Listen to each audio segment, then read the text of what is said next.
Particle जैसे electron वगैरह की बात करें तो इनका मास कम है तो वेवलेंथ ज्यादा होगी, जो कि क्या होगी, मेजरेबल होगी। क्लियर हो गई यहाँ पे बात। देखो बहुत सारी चीजें आपको क्लियर होती चली जाएंगी। अब आज से देखना कि जो एटम था उस एटम के जो ऑर्बिट होती थी उसमें इलेक्ट्रॉन पार्टिकल की तरफ नहीं मूव कराएंगे, हम वेव की तरफ मूव कराएंगे। इसमें हम क्या कराएंगे, वेव की तरह मूव कराएंगे। बहुत सारे आपके सवाल हो जाएंगे, बहुत सारे कॉन्सेप्ट क्लियर हो जाएंगे। बस एक बार मेरे साथ बने रहिए, हम आपको अंत तक ले जाएंगे। कोई भी ऐसी चीज नहीं होगी जो हम आपको छोड़ेंगे, कुछ भी नहीं छोड़ेंगे। अब देखो हमारे पास बहुत सारी वेवलेंथ, डी ब्रॉगली वेवलेंथ की डिफरेंट फॉर्म है, उनको सीखना है हमें। ठीक है, तो अब हम लोग क्या सीखने जा रहे हैं, different form of D Broglie wave. Different form of D Broglie wavelength. जो डी ब्रॉगली वेवलेंथ की है वो डिफरेंट क्या क्या फॉर्म है वो हमको देखना है। सबसे क्या है, de Broglie wavelength in kinetic energy form. सबसे पहला हम लोग क्या देख रहे हैं, D Broglie wave length lambda in the form of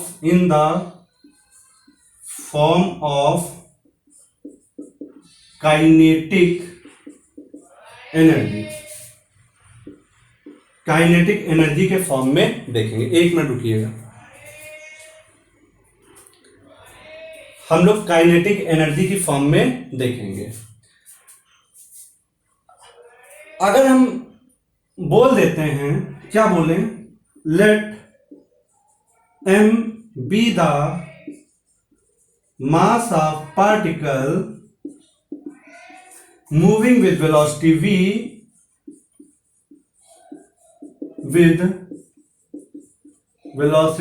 देखो लिखना पड़ेगा, बीएससी में पढ़ रहे हो बॉस, लिखना पड़ेगा, एक एक बात लिखनी पड़ेगी, क्योंकि हर समय हम नहीं होंगे जो आपका रिवीजन करा पाएंगे, एक एक वर्ड की बातें बता पाएंगे। आप वीडियो देखिए, बार बार रिपीट करके देखिए, मजा आएगा आपको। Let m be the mass of the particle moving with velocity v। v velocity से कोई भी मास पार्टिकल मूव कर रहा है, then kinetic energy is given as kinetic energy को k से लिख दे रहे हैं, वो k क्या हो जाएगा, हाफ mv स्क्वायर हो जाएगा। तो mv कितना हो जाएगा, mv square equal to 2k हो जाएगा। एक m से मल्टीप्लाई कर दे तो क्या हो जाएगा, m square v equal to 2mk। यहाँ पे k क्या है, यहाँ पे काइनेटिक एनर्जी है। ठीक है, हमें ये भी बात पता है, according to de Broglie wavelength lambda कितना होता है, h अपॉन mv होता है। तो यहां से अगर mv निकाल लें तो यहां से क्या, एक चीज और देखें कि mv इक्वल टू क्या हो जाएगा, अंडर रूट 2mk। यहाँ पे k क्या है, काइनेटिक एनर्जी। तो lambda equal to h upon under root 2mk, जहां पे k क्या है, काइनेटिक एनर्जी है। तो एक नया एक्सप्रेशन निकाल लिया हम लोगों ने, h अपॉन 2mk, जहां पे पार्टिकल का क्या पता होना चाहिए, काइनेटिक एनर्जी पता होनी चाहिए। काइनेटिक, देखो बहुत सारे सवाल हम इस पे लगाएंगे, लेकिन अभी प्लीज अभी सवाल ना लगाएं तो ज्यादा बेटर होगा, क्योंकि हमें कुछ कॉन्सेप्ट क्लियर कराना है। अगर काइनेटिक एनर्जी पता है, पार्टिकल का मास पता है, तो हम उस मास वाले पार्टिकल में एसोसिएट जो वेवलेंथ है उसको निकाल सकते हैं। देखो वेवलेंथ क्या एक कैरेक्टरिस्टिक है आपकी वेव की, वेव अगर है तो उसके पास वेवलेंथ जरूर होगी, एक कैरेक्टरिस्टिक है उसकी। जैसे पार्टिकल हैं, पार्टिकल की भी कैरेक्टरिस्टिक होते हैं, किसी लेक्चर में हम लोग डिस्कस करेंगे। दूसरी हम लोग क्या बोलेंगे, डी ब्रॉगली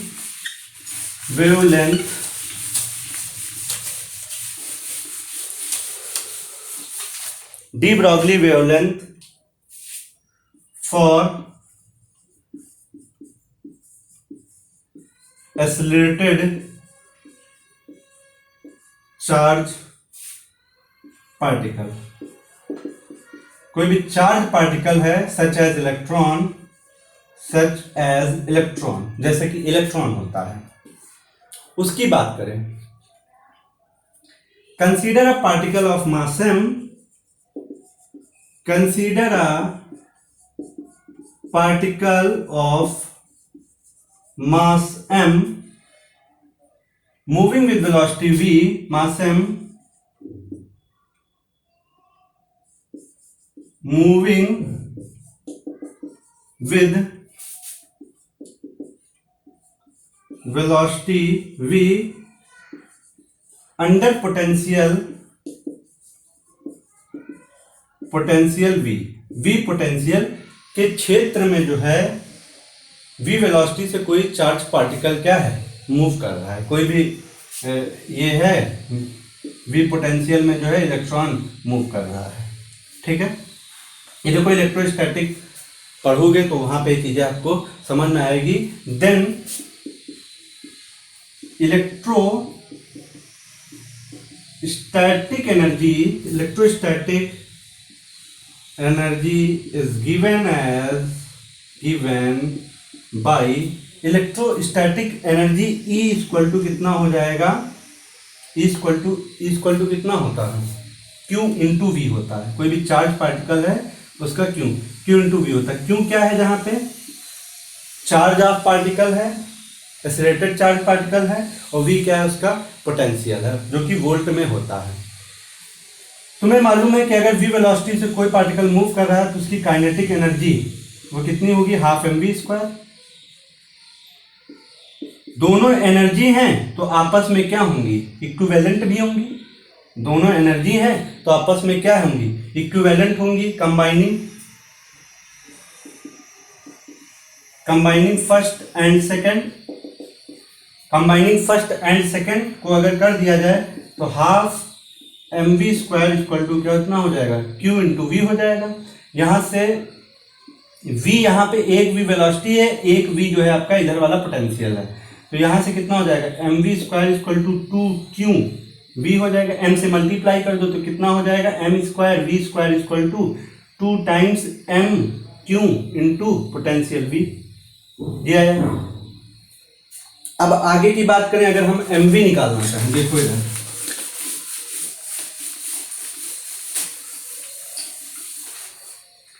आगे की बात करें, mv इक्वल टू कितना हो जाएगा, √2 m qv। ये पोटेंशियल है, वेलोसिटी मत बना देना। तो यहां से अकॉर्डिंग टू डी ब्रॉगली ने क्या कहा था, lambda equal to h upon mv। तो लेमडा इक्वल टू कितना हो जाएगा, h upon √2 m q into v। ये तो किसी भी for any accelerated charge particle, ये किसी भी एसिलेटेड चार्ज पार्टिकल के लिए अप्लाई हो सकता है। यहां पे लेमडा जो आएगा मीटर में आएगा। For any accelerated charge particle, देखो इसमें सवाल लगाएंगे, बहुत मजेदार सवाल है। लेकिन हम अगर इलेक्ट्रॉन की बात करें, for electron only and only electron के लिए लगाने जा रहे हैं, तो इलेक्ट्रॉन का जो चार्ज होता है वो 1.6 इंटू 10 की पावर -19 कूलम होता है। मास पता है सबको कितना होता है, 9.1 इंटू 10 की पावर -31 kg होता है। V पोटेंशियल होगा, उसको हमें अननोन है, वो नहीं पता है। तो इसमें जब लेमडा की वैल्यू रखेंगे, H भी पता है, H कितना होता है, प्लैंक्स कांस्टेंट 6.6 इंटू 10 की पावर -34 जूल इंटू सेकेंड होता है। लेमडा की वैल्यू जो यहां से आएगी, लेमडा इक्वल टू कितना हो जाएगा, 1.6 इंटू 10 की पावर -1.6 नहीं, H कितना है, 6.6 इंटू 10 की पावर -34 अपॉन √2 टाइम्स m कितना है, 9.1 इंटू 10 की पावर -31 इंटू q कितना है, 1.6 इंटू 10 की पावर -19, और यहाँ पे पोटेंशियल v आप ऐसे लिख दोगे। अच्छा, मैं एक चीज आपसे कहूंगा कि यहाँ पे इस कैलकुलेशन को पूरा करेक्टली करके देखिएगा। आपको यहाँ पे क्या मिलेगा, lambda equal to under root 150 upon V into 10⁻⁻10 metre मिलेगा। इस 10⁻⁻10 मीटर को हम लोग एंगस्ट्रॉम लिखेंगे। लेमडा इक्वल टू कितना हो जाएगा, under root 150 by V angstrom. 150 by V को अगर सॉल्व करोगे तो 12.27 अपॉन अंडर रूट वी आ जाएगा, ये एंगस्ट्रॉम में आएगा। राइट बच्चों, समझ में आ रही ना मेरी बात है। ये केवल और केवल किसके लिए, फॉर इलेक्ट्रॉन। और फॉर ये फॉर्मूला जब भी लगाओगे तो उसकी यूनिट एंगस्ट्रॉम में होगी। अभी तक जो पीछे सारी यूनिट यूज किए थे वो किसमें थी, वो मीटर में हुआ करती थी। Any doubt? नो डाउट, मजा आ रहा होगा। इस तरह से हम लोग इसी के सहारे से, इस फार्मूले के सहारे से हम लोग दिखाएंगे कि किस तरह से डेविएशन और जर्मन साइंटिस्ट ने प्रूफ किया था कि इलेक्ट्रॉन की जो वेवलेंथ आती है, ये किसके लिए, लेमडा ई है, वेवलेंथ ऑफ इलेक्ट्रॉन। जो वेवलेंथ इलेक्ट्रॉन होती है वो 1.65 एंगस्ट्रॉम के बराबर होती है। कैसे होती है उस पर चीजें हम सीखेंगे। अब आगे देखो, एक और है de Broglie wavelength for monoatomic gases. ऐसे कर लो, de Broglie wave length for gaseous molecule. तुमको मालूम है गैस होती है, एक सब्सटेंस है, उसके अंदर जो गैस के पार्टिकल होते हैं वो ऐसे ऐसे क्या होते हैं, मूव करते रहते हैं। तो इनमें भी एक वेव क्या होती होगी, एसोसिएट होती होगी। उस वेव की वेवलेंथ क्या होती है वो हमें बताना है। हमें मालूम है, as we no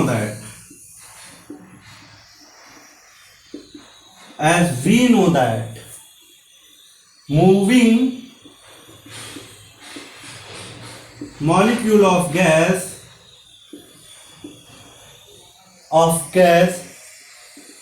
has average energy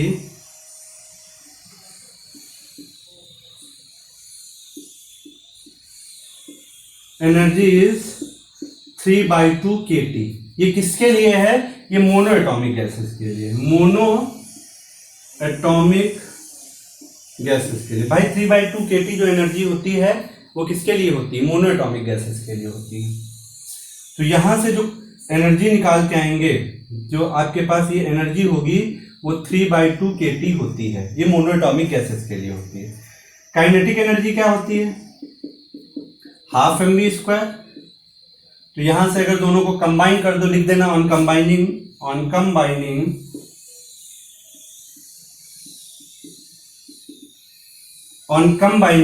दोनों को कंबाइन कर लो तो कितना हो जाएगा, 12 mv² इक्वल टू 3/2 kT। 2 से 2 कैंसिल हो जाएगा, एक m से मल्टीप्लाई कर दो तो mv² हो जाएगा, 3 mkt हो जाएगा। जहां पे t क्या है, एब्सोल्यूट टेम्परेचर। k डैश कर लो, k डैश इसलिए कर रहे हैं, काइनेटिक एनर्जी नहीं है यहाँ पे k डैश, k ये बोल्ट्जमैन कांस्टेंट है। तो यहां से mv इक्वल टू कितना हो जाएगा, अंडर रूट 3mk-t, 3mk-t। यहां तक समझ में आ गया। वेवलेंथ क्या होती है सबको मालूम है, डी ब्रॉगली वेवलेंथ क्या होती है, अकॉर्डिंग टू डी ब्रॉगली